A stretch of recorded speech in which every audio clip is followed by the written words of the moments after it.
예수님의 이름으로 기도하옵나이다. 아멘. 자, 오늘 본문에는 애굽이 나옵니다.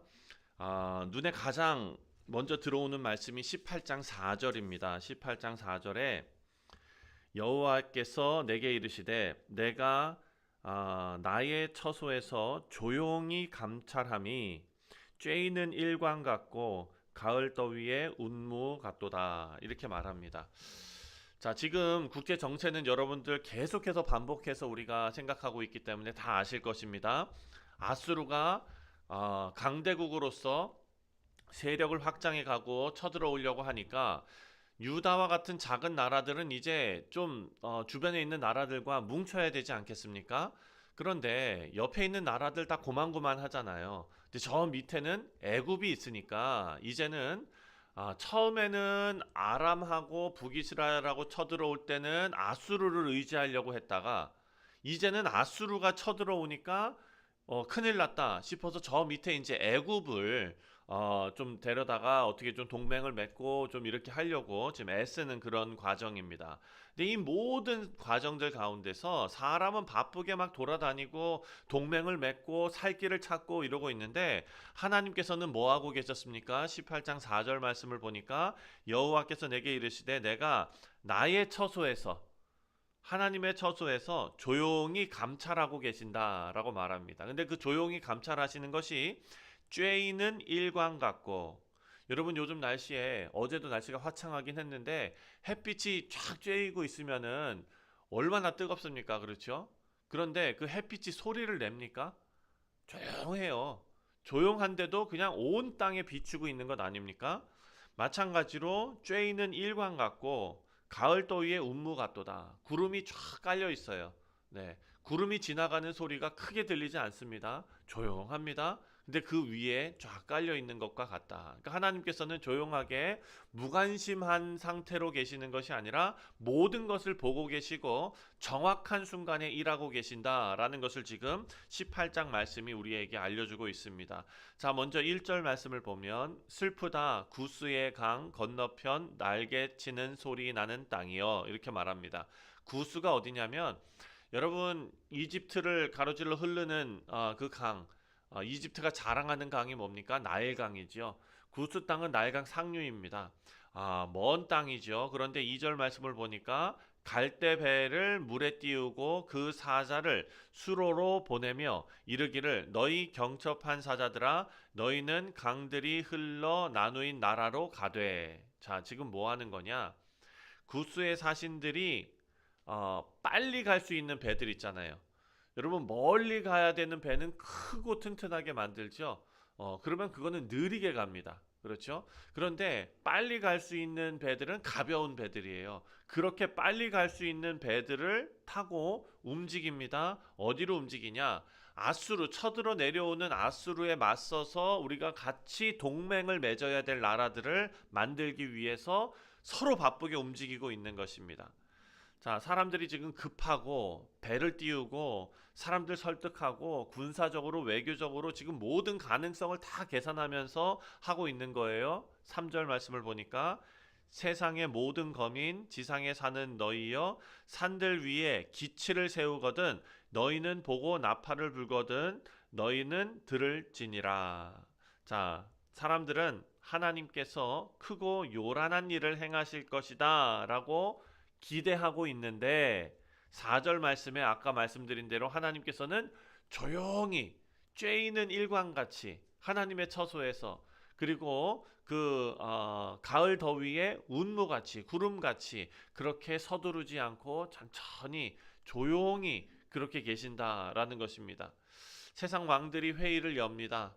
사신들이 막 오고 가고 편지를 주고받고 그런데 하나님께서는 조용히 바라보신다. 자, 5절 말씀을 보면 5절에 추수하기 전에 꽃이 떨어지고 포도가 맺혀 익어갈 때에 내가 낫으로 그 연한 가지를 베며 퍼진 가지를 찍어 버려서. 자, 여기 보니까 추수하기 전에 꽃이 떨어지고 포도가 맺혀 익어갈 때 낫을 들지요. 때에 맞게 낫을 든다라는 것입니다. 기다렸다가 낫을 든다. 그러니까 농부는 열매가 드러날 때까지 지켜보다가 낫을 들어서 추수하지 않습니까? 하나님도 지금 그렇게 하고 계신다라는 겁니다. 아수르가 힘을 키우고 여러 나라들이 동맹을 맺고 계획을 세우고 그렇게 하지만 하나님 잘 놔두고 계시다가 정한 순간이 오면, 정한 때가 오면 가지를 베신다. 너무 일찍도 아니고 너무 늦게도 아니고. 사랑하는 성도님들, 우리 인생도 마찬가지 아니겠습니까? 하나님께서는요, 우리의 인생을 이렇게 지켜보고 계시고 또 우리에게 구원을 베풀어 주심도 하나님의 때에 또 하나님의 방법으로 우리를 만나 주시는 줄 믿습니다. 자, 6절 말씀을 보니까 산의 독수리들과 땅의 들짐승들에게 던져 주리니, 자기 힘을 자랑하던 세력들이죠. 자, 이 모든 사람들이 들판에 버려지게 된다. 끔찍한 일입니다. 7절에도 강들이 흘러 나누인 나라에 장대하고 준수하며, 그리고 또 뒤로 가면은 만군의 여호와의 이름을 두신 곳 시온산에 이르리라. 자, 유다에게 도움을 주겠다던 나라들, 그런 나라들이 나중에 가서는 어떻게 될 것이냐? 시온으로 예물을 가지고 오게 될 것이다. 세상의 힘, 그 세상의 힘이 하나님의 나라 시온, 이것을 구원하는 것이 아니라 세상의 힘이 시온의 하나님께 머리를 숙이는 날이 올 것입니다. 사랑하는 성도님들, 우리 주 예수 그리스도께서 다시 오실 때에 모든 민족들이 다 엎드려 주를 경배하게 될 줄 믿습니다. 자, 하나님께서는 그때까지 조용히 아무것도 안 하는 것처럼 느껴지겠지만 하나님께서는 일광처럼, 내리쬐이는 태양빛처럼, 그리고 조용히 움직이는 구름처럼 하나님께서 때를 기다리고 계시는 줄 믿습니다. 그런데 그 때가 심판의 때이기도 하지만 우리 모두에게는 영광의 때이고, 그리고 우리가 사랑하는 사람들 중에 아직 주를 영접하지 않은 그런 사람들이 있다면 우리는 열심히 복음을 증거해야 될 것입니다. 왜냐하면 하나님의 때는 다 다르기 때문입니다. 그런데 또 재밌는 것은 하나님께서 그냥 가만히 하나님께서 스스로 그렇게 부르시는 그런 것이 아니라 그 일에 우리를 동참하기를 원하신다. 전도의 미련한 방법을 쓰기를 원하신다. 그래서 우리가 하나님 말씀 묵상하고 기도하고 하나님 교제하고 하나님을 즐거워하고 기뻐하고 우리끼리만 손잡고 잘 살아갈 것이 아니라 선교에 힘쓰고 전도에 힘쓰고 또 때를 얻든지 못 얻든지 하나님의 말씀을 증거하는 우리가 되어야 될 줄 믿습니다.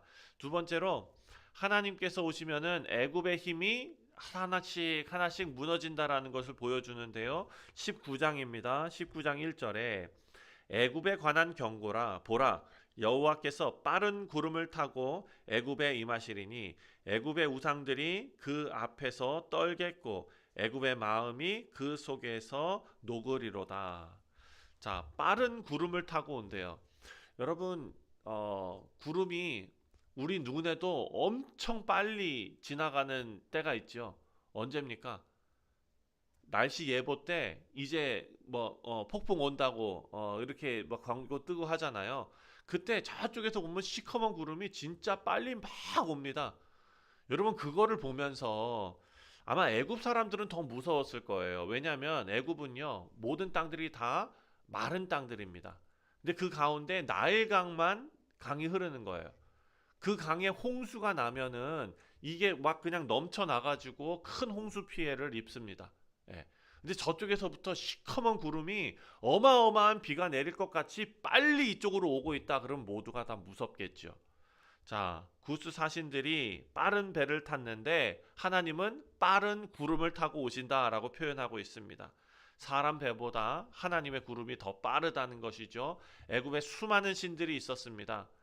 그리고 바로를 그 신적인 왕으로 여겼습니다. 그런데 참되신 하나님께서 빠른 구름을 타고 오시니까 그 모든 신들이 다 두려움에 떨게 되었습니다. 다시 말해서 이방의 종교들이 그들을 구원하지 못했다라는 것입니다. 2절 말씀에 내가 애굽인을 격동하여 애굽인을 치리니 그들이 각기 형제를 치며 각기 이웃을 칠 것이요 성읍이 성읍을 치며 나라가 나라를 칠 것이며.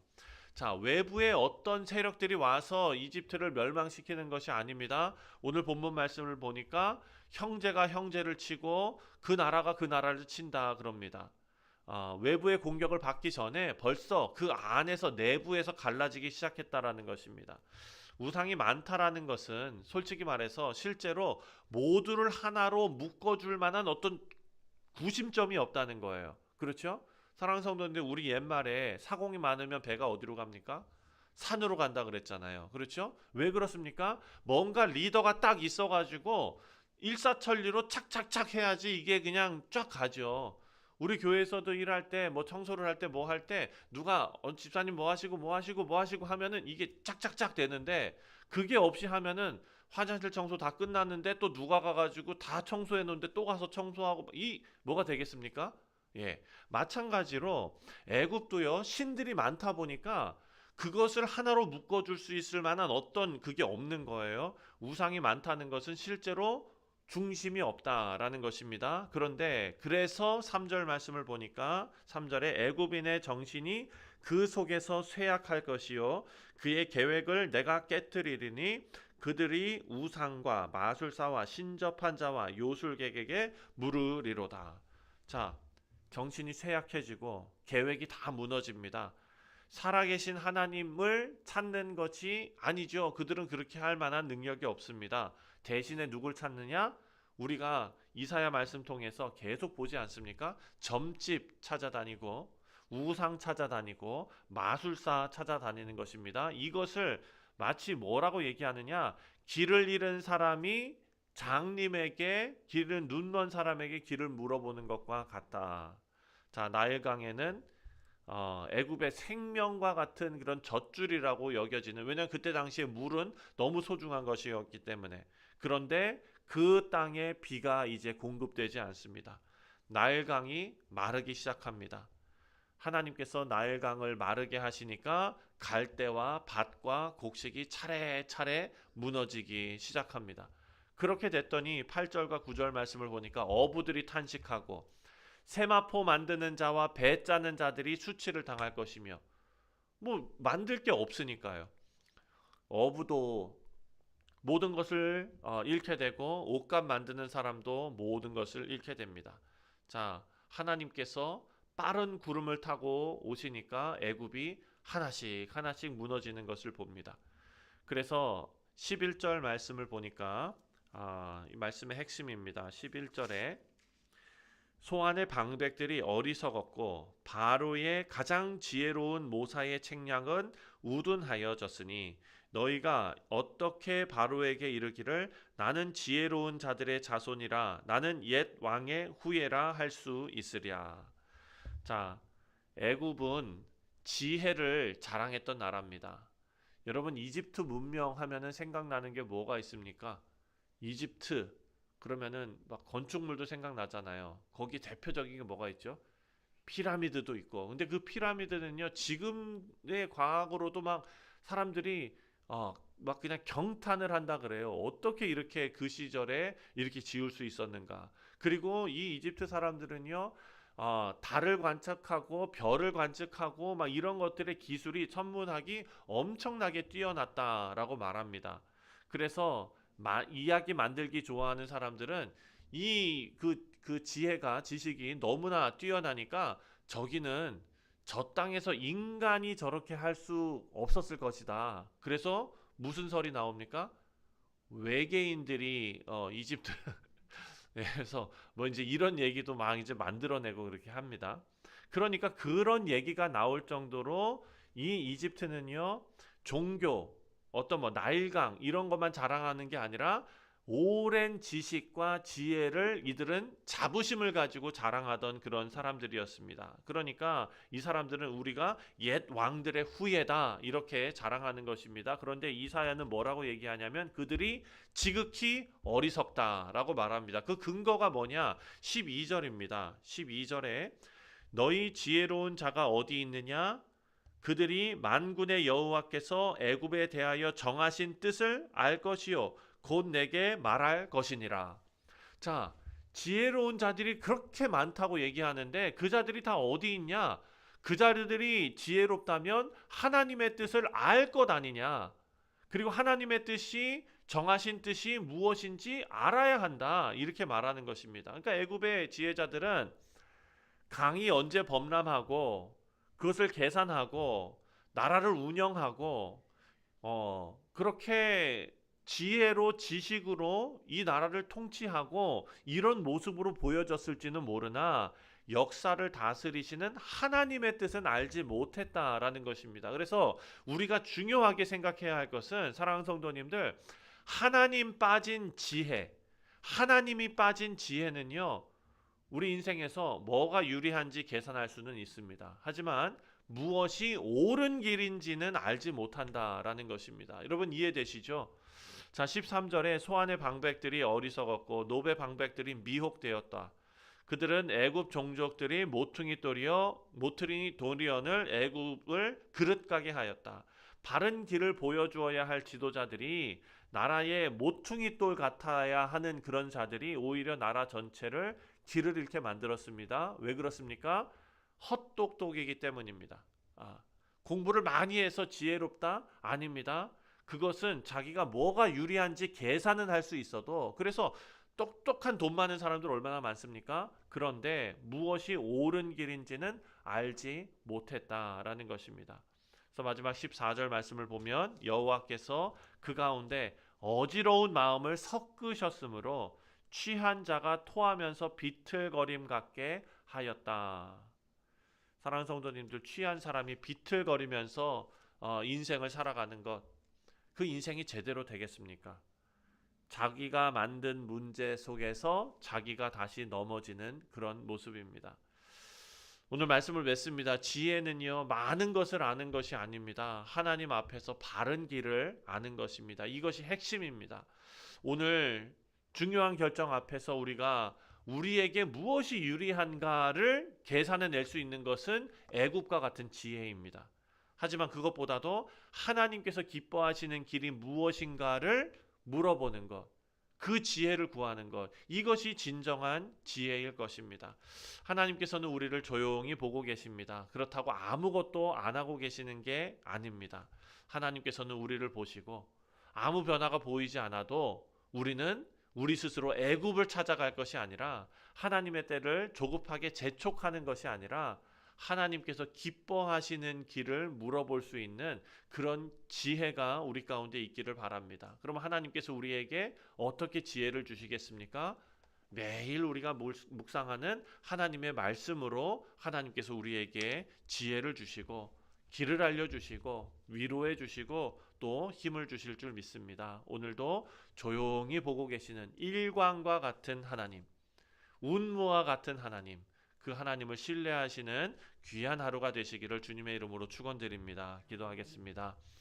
하나님 아버지, 오늘 본문의 말씀처럼 세상 사람들은 큰 소리를 내면서 서로 바쁘게 움직입니다.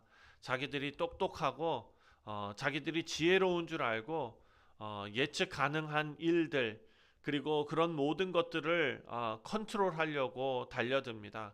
하지만 아버지여, 진정한 지혜는 하나님의 때를 알고 하나님의 뜻을 알고 하나님의 기뻐하시는 길을 물어보며 살아가는 복된 성도들임을 믿습니다. 눈에 보이는 변화가 없을 때 하나님께서 아무것도 하지 않으신다라고 생각했던 우리 조급한 마음을 하나님께서 용서하여 주시고, 아버지, 정말 예수 그리스도께서도 십자가의 그 침묵 속에서도 구원을 이루시고 또 무덤을 열어서 죽음을 이기신 예수님을 바라보면서 우리의 모든 것이 하나님 손에 달려 있음을 기억하는 지혜로운 주의 백성들이 다 되게 하여 주옵소서. 감사드리오며 예수님의 이름으로 기도하옵나이다. 아멘. 하늘에 계신 우리